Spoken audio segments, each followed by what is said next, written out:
Right. Let's not just review that. Yeah. So, exam 2, chapters 21, 22, 23, lymphatics, immune, and the respiratory system. Starting with our lymphatic system. So again, this is just a general overview. I'm saying it's a general overview. Good place to start, but definitely be thorough in your studies. So starting off, just lymph and lymph vessels. So we're talking about lymphatic functions, knowing that it transports and houses lymphocytes and other immune cells.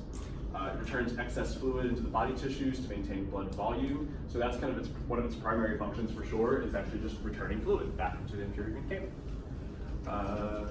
The components, vessels, tissues, and organs, not issues, but tissues. And knowing what lymph is, once fluid moves into the lymph system, it's considered lymph. It's no longer interstitial fluid, it's not blood, it's lymph. These nice diagrams showing your lymph vessels and your lymphatic organs. You have your primary lymphatic structures, your thymus, and your red bone marrow. And then you have your secondary ones, tonsils, lymph nodes, spleen, your MALT, your mucosa-associated lymphatic tissue, which is basically just getting mucosa-associated, so any of your mucosal membranes, your respiratory tract, your digestive tract, you have lymphatic structures in there. It's lymphatic tissue considered because you have lymph vessel or lymph organs in there.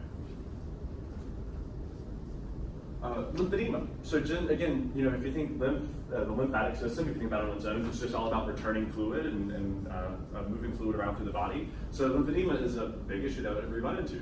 It's an accumulation of fluid that interferes with drainage, causes swelling and pain, can interfere with wound healing, contribute to infections. Control the compression garments, exercise, massage, ways to manage it. Looking at the thymus, understanding not just the function, but also its structure. It's going to get smaller in adults. Partly as we just mature, we start having less thyroid hormone that stops growing so much. Your lymph nodes, understanding their basic structure as well. You have your afferent, your multiple afferent vessels that are collecting your lymph, and then your efferent ones that it flows out from. As they go through, you have white matter, you have red matter, you have white pulps and red pulp. That all have lymphocytes, macrophages, dendritic cells to help filter through the lymph, filter out any particles, particulate matter, parasites, infectious cells, that kind of stuff. Next question here. So these are the functions of the lymphatic system. All of them are except which one? Removes excess fluids, absorbs fats, defends the body, or regulates body temperature. Body temperature. Yeah, your lymphatic system does not regulate your body temperature. This one best describes lymph nodes. Filters lymphs, where lymphocytes divide, contains a network of reticular fibers, or contains lymphatic sinuses. What do your lymph nodes do?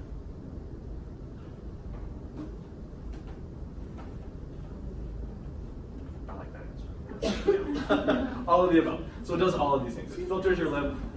It's where your lymphocytes, so your T lymphocytes, your B lymphocytes are going to divide and increase there. It has a network of reticular fibers that help support it, and you have the lymphatic sinuses that drain your lymph. If the right lymphatic duct became blocked, this effect would be most evident. Swelling of the left arm, the right leg, the left leg, or multiple cancers. What is your right lymphatic duct drain? You have to remember that one. The top quadrant, yeah. So what would that be? You were saying C so confidently too, but you knew it's yeah. Okay, so that's your lymphatic system. It's pretty straightforward. I think it's only like 30-some slides anyway, so there's some stuff in there, but really when we get in the immune system, that's when we talk about the lymphs a lot. So overview of diseases caused by infectious agents. What are infectious agents? They damage, kill hosts. You can have pathogenic agents or ones that just cause harm. And the 5 major categories: bacteria, viruses, fungi, protozoans, and your multicellular parasites. So you should be able to identify the basic characteristics of those, their typical ways of entry, how they typically get into the body, what kind of effects they usually have. That should all be part of kind of what your memory is. And the different ways that the body can fight those off. The body fights off those different parasites. Talking about your immune cells, so the primary location of them. You have leukocytes circulating in your blood. You have secondary lymphatic structures that store different cells, your T and B lymphocytes, your macrophages, your dendritic, and your NK cells. Should be, again, familiar with all those functions of what they do. You have some organs that have macrophages. You have your skin and mucosal membranes that have dendritic cells. And throughout the body, there's mast cells or in the connective tissue. So they're all kind of everywhere. Leukocytes, again, circulating. There are two main types of the immune system, your innate and your adaptive. You should be able to identify the different components of each one, how they're activated, the different processes that they use, the different hormones that they might, or proteins that they might use to signal the other cells. Pretty much, this is kind of a starting guide, and you should be able to jump off from there. So your T lymphocytes, your cell-mediated, your B lymphocytes, your humoral immunity. You should know your non-specific internal defenses. So you have internal defenses, cells, chemicals, and physiological responses like inflammation, and your skin and mucosal membranes that prevent entry. So what is considered your first layer of defense? The skin, yeah. And then your second layer would be the non-specific internal defenses. Skin and mucosal membranes are your first one. Yeah, you can consider those first. Non-specific internal defenses is the second, and then your plasma, cell-mediated, and humoral immunity are going to be your third layer of defense. Because by the time it gets to these, if it gets bad enough that it gets to there, then that means that it's penetrated the other two layers. It's gotten through your skin, it survived fever, it survived macrophages, and now it's actually proliferated to the point that you need a third layer to come in. So interferon, talking about the effects of interferon for signaling other cells. So if you remember, interferon, when a cell gets infected, it releases interferon alpha and beta to other cells to help them synthesize protection against the infectious agent. It also signals natural killer cells to cause apoptosis. So apoptosis is a shriveling of the infected cell. Why do we want it to shrivel and not lyse? Yeah, you don't want all the infectious agents to spread out. It uses two chemicals, perforin and granzymes. Perforin makes the hole, granzymes go in and causes the cell to shrivel. Your natural killer cell, so this is one of your leukocytes. Your natural killer cell is going to release interferon gamma to your macrophages to get them to phagocytize, to get them to eat the infected cell. So you have your infected cell releasing interferon alpha and beta to stimulate normal cells to protect themselves, natural killer cells to do their job, then your natural killer cells also release interferon gamma to stimulate macrophage. Your complement system, so again, is that part of your innate or adaptive immunity? So, innate, yep, complement system is part of the innate immune system. It has 4 different ways that it helps to assist. It's complement, so it's complementing, it's helping your antibodies and your natural immunity, or your adaptive immunity. So opsonization, basically that just means that your complement protein is going to bind to a pathogen to make it more obvious so the macrophage can eat it. It's like sticking a flag on there and saying, hey, yeah, here's what you want. It increases inflammation, so complement activates and attracts various innate immune cells that are going to increase your inflammatory response. It does cytolysis, so your complement can create a MAC protein that binds to pathogen that then causes it to lyse. They kind of poke little holes in it and causes it to split. Water will rush in and it bursts. And then elimination of immune complexes. So you have an antigen, you have some kind of foreign body that is bound to an antibody. You can have a complement that will then bind to the antibody and stick it to an erythrocyte so it can be taken to the spleen, it can be taken to the liver, where this whole system, the complement, the antibody, and the antigen, will all be kind of broken off and discarded, and the red blood cell can go back into the circulation. So opsonization, increased inflammation, cytolysis, and elimination of immune complexes. That's all how some of the ways that your complement system functions. The inflammatory response, you should be pretty familiar with all of the steps of that. You have a release of inflammatory and chemotaxic factors from your mast cells and your basophil cells. You have vascular changes. What kind of vascular changes would you have in inflammation? Vasodilation or constriction? Yeah, vasodilation. Yeah, if you're having inflammation, you're going to get rushed more blood there, so you have vasodilation in the arterioles. Increased capillary permeability to allow not just blood to flow through, but also proteins, hormones, cells that need to be used to either repair or fighting infections. They need to be able to get past the capillaries, a little bit easier, so the capillaries will kind of spread apart to allow things to pass through. You get a recruitment of immune cells. So margination, diapedesis, and chemotaxis, those 3 processes for attracting an immune cell. And the delivery of plasma proteins to help for repair. So again, this is a nice little slide, just to be able to look at it, you should be able to see and recognize the different names of things, you should be able to understand what these, the 3 processes of the recruitment of immune cells are. Yeah. Your 2 branches of your adaptive immunity, so you have innate and adaptive immunity. Within adaptive immunity, you have your cell-mediated, which is T lymphocytes, and your humoral immunity, which is your B lymphocytes. T lymphocytes is called cell-mediated because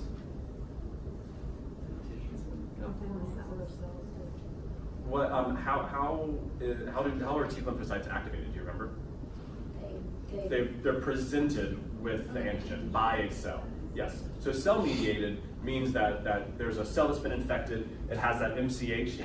Yes, it has the MCH protein on the outside of it saying, "Hey, here's a foreign antigen," and then your T lymphocyte will latch onto that cell. Will bind with that cell receptor to initiate its response. So that's a cell-mediated thing.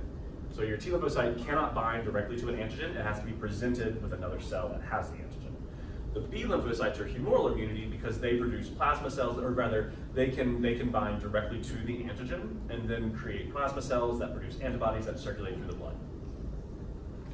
I should have raised you to be part of the exam. Sure. If you can't say the word, you can just act it out. Yeah. Taste it and carry it. There you go. A+. Sure. On that one question. So you have, once something has been stimulated, you have different cells formed. So your T lymphocytes split into cytotoxic and helper T lymphocytes. Your B lymphocytes differentiate into plasma cells.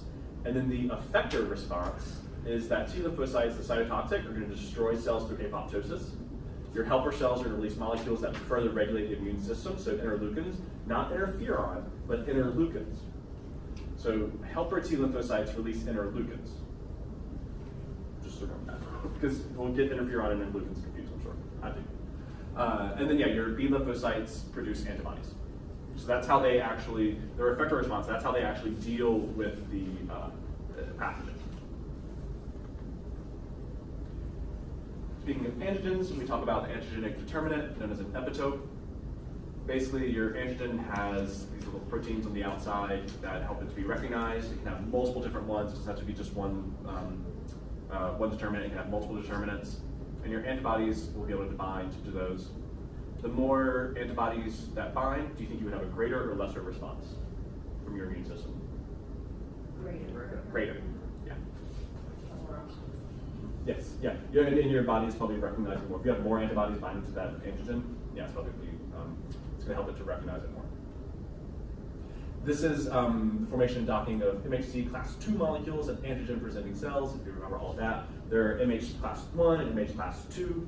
MHC 1 molecules are presented by all nucleated cells. If a cell gets infected with some kind of pathogen, it's going to break that pathogen down into its protein components, send it through the rough endoplasmic reticulum, and through that process, it will take the broken down pathogen proteins, bind them to this thing called an MHC complex, and then put it on the cellular membrane so that immune cells can see that there's some kind of pathogen in the body.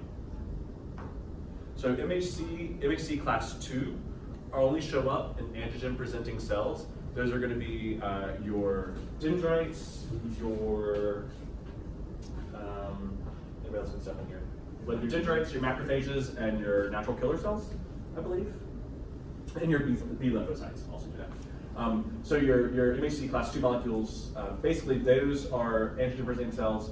MHC class 1 are all nucleated cells. They're all going to produce that.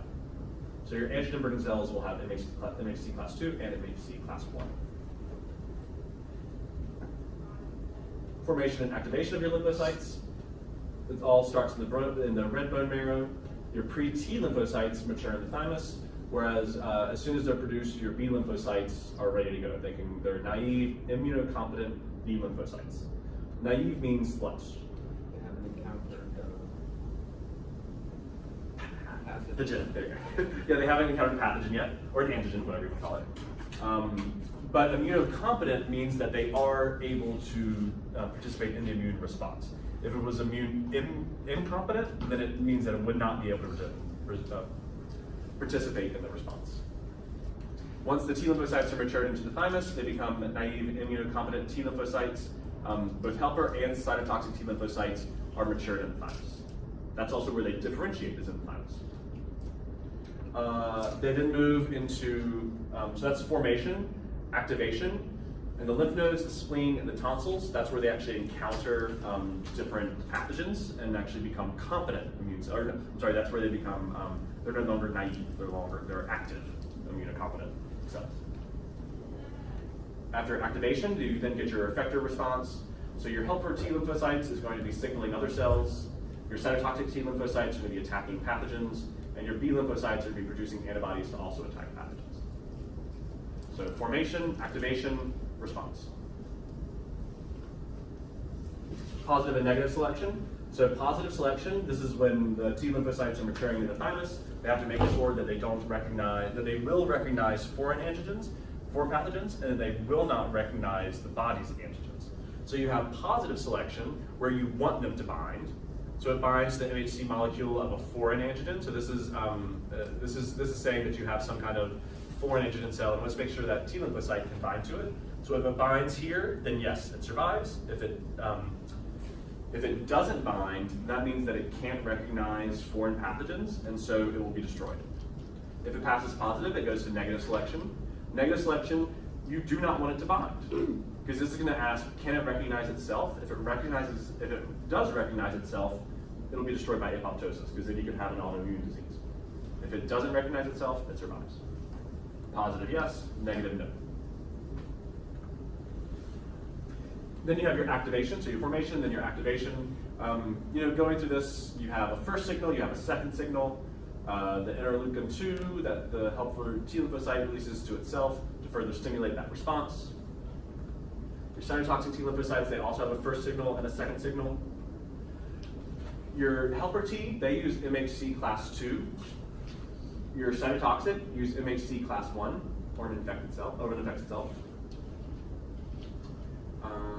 The second signal comes from this interleukin 2 that's released by the helper T lymphocytes.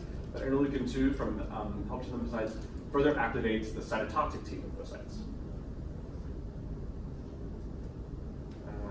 The cytotoxic T, they have to have that second signal, or else they become the REGs, the T regulatory lymphocytes that can cause tumor proliferation or autoimmune responses. But in actual, in proper function, when your cytotoxic T lymphocytes don't receive that second signal, that's kind of their cue to try and slow down their immune response, because it thinks, and in normal sense, if it doesn't get a second response, it thinks, oh crap, we actually bound to ourselves.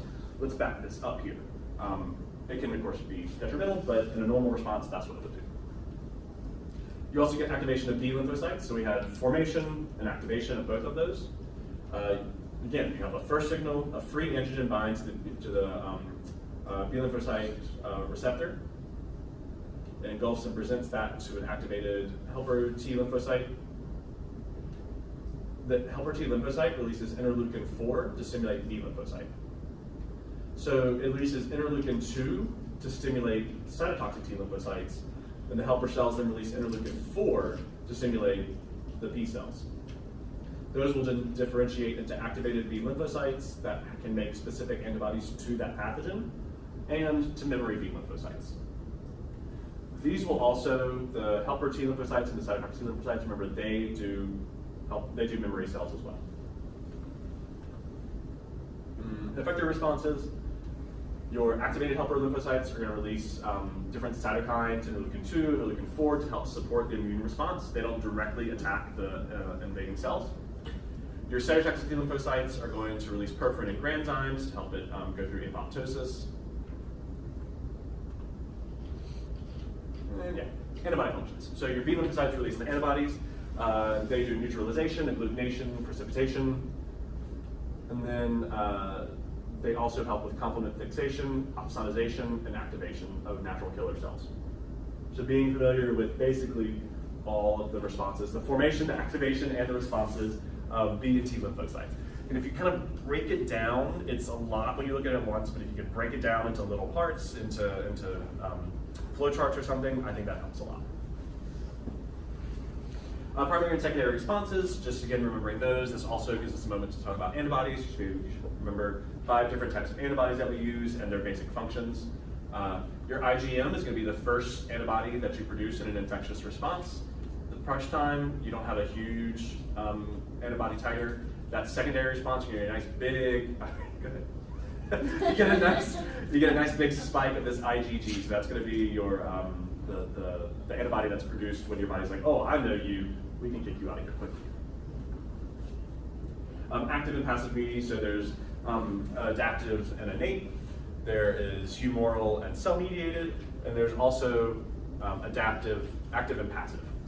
Active comes from memory cells due to contact with an antigen, so you've actually been infected with something, and then your body is going to create immune cells to that.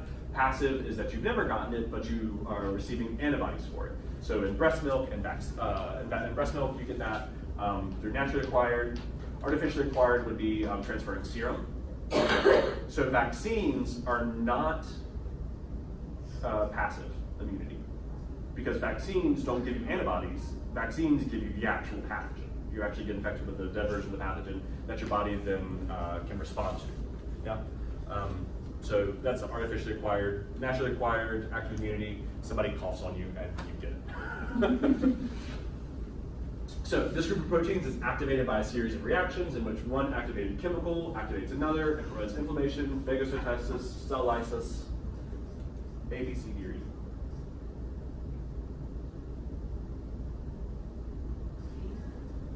It's a group of proteins.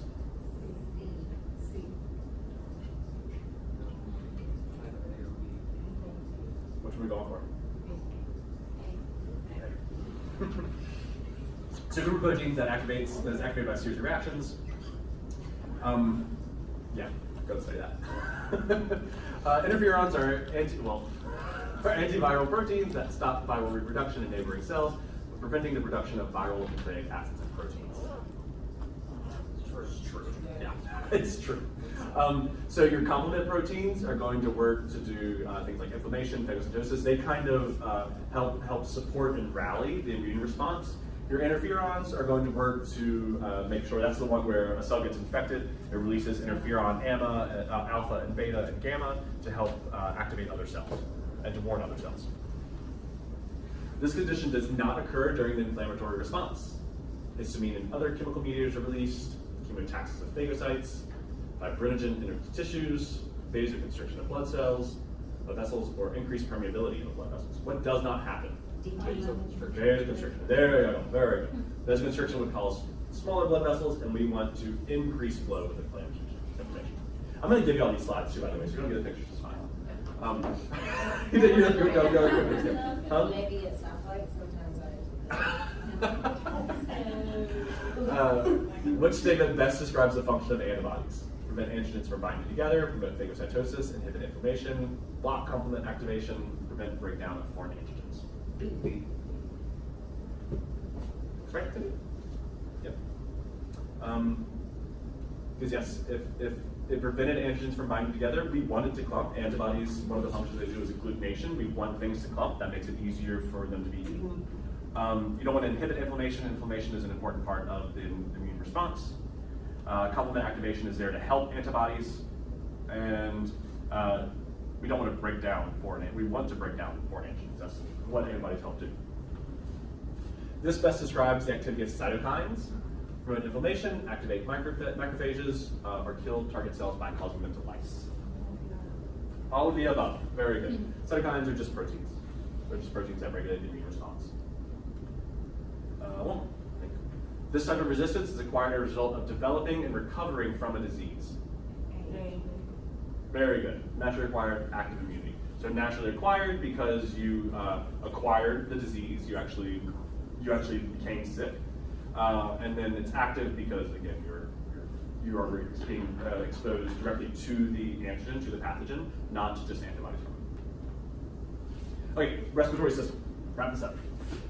So you have the general anatomy of the respiratory system. Remember, we can look at it structurally or functionally. You have upper and lower respiratory tracts and conducting zones and respiratory zones. You have your overview of respirations, so pulmonary ventilation, alveolar gas exchange, which is also internal, external? External respiration. You have gas transport, which we talked about as really, what are two laws govern gas transport or are crucial? Dalton's law and Henry's law. Yeah, yeah. Dalton's law, or Boyle's law is more about gas exchange. Yeah, because that's I'm sorry, that's breathing, respiration, yeah, pressure volume. So gas transport and then systemic gas exchange. So the 4 phases of respiration. The alveoli and the respiratory membrane, you should be, again, kind of familiar with just the thinness of the air, how that facilitates it. The 2 types of alveolar cells. You have type 1 cells that make up the membrane. Type 2 cell, or type 2 cells, what do they do? Somebody said it. Surfactant, there you go. Yep, they produce surfactant. That helps to make sure that the alveoli doesn't collapse. Yeah, stays open. Pulmonary circulation of the lungs. So again, nice, really easy to follow slide. You should be able to understand, this is from our circulatory system, the pulmonary arteries, how it what is exchanged within the alveoli and then brought back to the lungs. Boyle's gas law, relationship of volume and pressure. You increase your volume, you're going to decrease the pressure. You decrease the volume, you increase the pressure. Inverse relationship.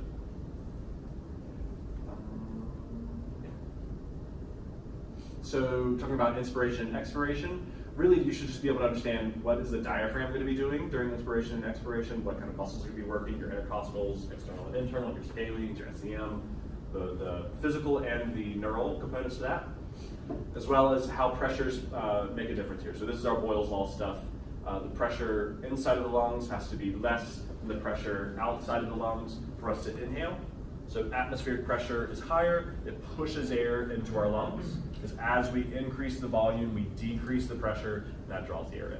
When you exhale, your diaphragm pushes back up, or it draws back up. That decreases volume, which increases pressure and pushes the air back out. So if the air outside, like a low pressure system, for example, it would be easier for you to breathe?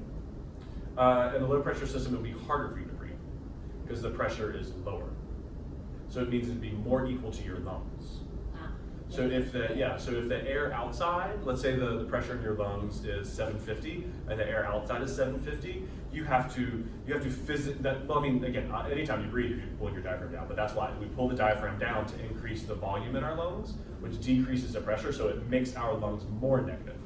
Because if our lungs and atmosphere are even, we have to change something to get air to flow in. Yeah? So what we can't change pressure, but we can change volume. You remember that? So if we change the volume, we increase our lung volume, which then causes the pressure gradient.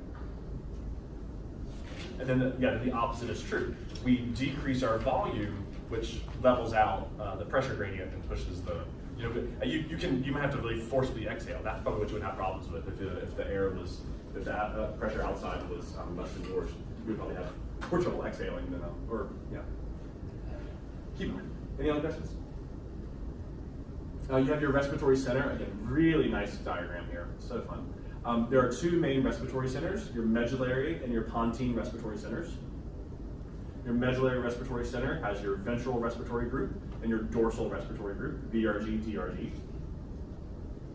And then there are different chemoreceptors. There are different receptors all over the body. There are chemoreceptors that are measuring CO2 levels and pH. There are baroreceptors that are measuring the pressure in your lungs and in your blood vessels. And there are proprioceptors in your joints and your muscles that are measuring movement, determining movement to help influence breath. So that's your neural control of your respiratory center, of your respiration. We have respiratory volumes and capacities. So again, you don't have to know the actual numbers, but just how these kind of relate to each other. Tidal volume is just your breath in and out. It's usually about 500 mils, unless you're doing something more rigorous, in which case you're probably breathing more. Inspiratory capacity is your ability to, how much you can actually inhale. Total lung capacity is the full lung volume. Vital capacity is basically what we operate with. And this residual volume is that little bit of air that's always left in the lungs. Alveolar and systemic gas exchange, we again just did this tonight, so you should be able to remember what governs different type of gas exchange, how the solubility of coefficients, the availability of oxygen and carbon dioxide, how if there's any hydrogen ions that are present, if they're overbinding or carbon dioxide overbinds, how that affects the transport. And the partial pressures, how partial pressure really plays a role in getting gases to diffuse across the membrane. You should also be able to remember alveolar partial pressures versus systemic partial pressures. So both for oxygen and carbon dioxide, we wrote those numbers down. Hemoglobin and oxygen release, so oxygen offloading. Again, what are the things that affect oxygen saturation, temperature, pressure, again, the availability of the amount of actual oxygen versus carbon dioxide that's in the air, or that's in the tissues. So, how does air pass through when traveling from the bronchi? Which one is it going to hit first? B. What does it hit first? Well, hear about this. What does it hit last? What does it go to last? The alveolus. Yeah. B. You're saying B. So you're saying respiratory for terminal? It's a terminal, and then there's a respiratory bronchial. I know it's not fair. But if there's a terminal, and then a respiratory bronchial, then the alveolar duct, and then the alveolus itself. During the process of expiration, the alveolar pressure is this. Greater than pleural pressure, greater than barometric pressure, less than barometric pressure, or unchanged.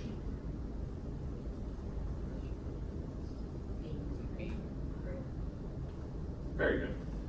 So if you're exhaling, your alveolar pressure has to be greater than your outside pressure to be able to go out, because gradients go from higher to lower. So if the alveolar pressure is less than the air pressure, it's kind of what you go out. If your outside pressure is less than where it's going to go, you got to be able to push it. So using this formula, flow equals P1 minus P2 over R. In an asthma attack, you would expect the airflow to do this. Decrease, yes. So why they kind of give us this formula is because if you are in an asthma attack, R is resistance. What resistance does it refer to? Yeah, it's going to, because what's going to happen?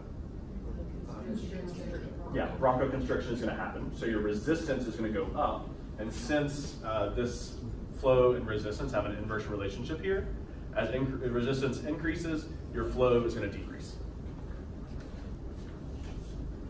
The partial pressure of oxygen is normally the greatest in this area.